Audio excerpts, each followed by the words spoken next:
Today, I want to talk about how COVID-19 is almost certainly going to devastate the lives of many displaced and refugee children around the world.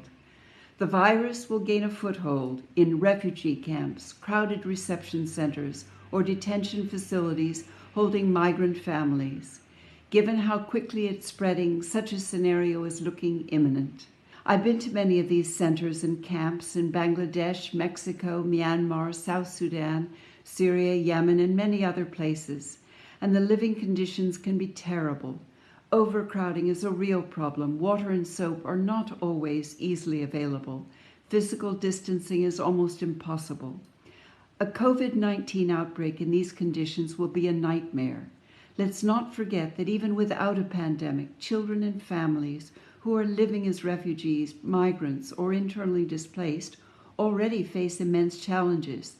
They do not have the luxury of calling a doctor when they're sick, or learning online, or even of washing their hands whenever they need to. And we are not talking about a small number of people either. Today there are 31 million children who have been uprooted from their homes, including over 17 million internally displaced, 12.7 million refugees, and 1.1 million asylum seekers. All of them need some form of assistance. That's why any public health response to the pandemic should reach the most vulnerable families, because these families need access to testing and treatment. They need to know how to keep safe and healthy.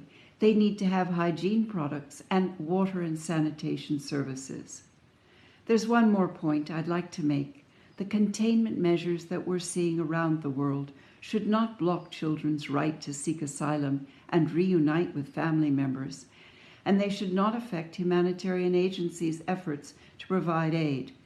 We at UNICEF are working with our partners to prevent the spread of disease among refugee, migrant, and displaced populations. We are promoting hygiene practices that help prevent transmission. We're developing information on COVID-19 and materials to fight stigma and promote positive parenting. We're also distributing hygiene supplies and providing access to water.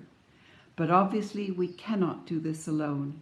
Now more than ever, governments and the international community should come together and protect the most vulnerable in these unprecedented times. Thank you, as always, for supporting UNICEF. Remember to check unicef.org/coronavirus for more information or tips on how to keep safe and stay informed. Thank you.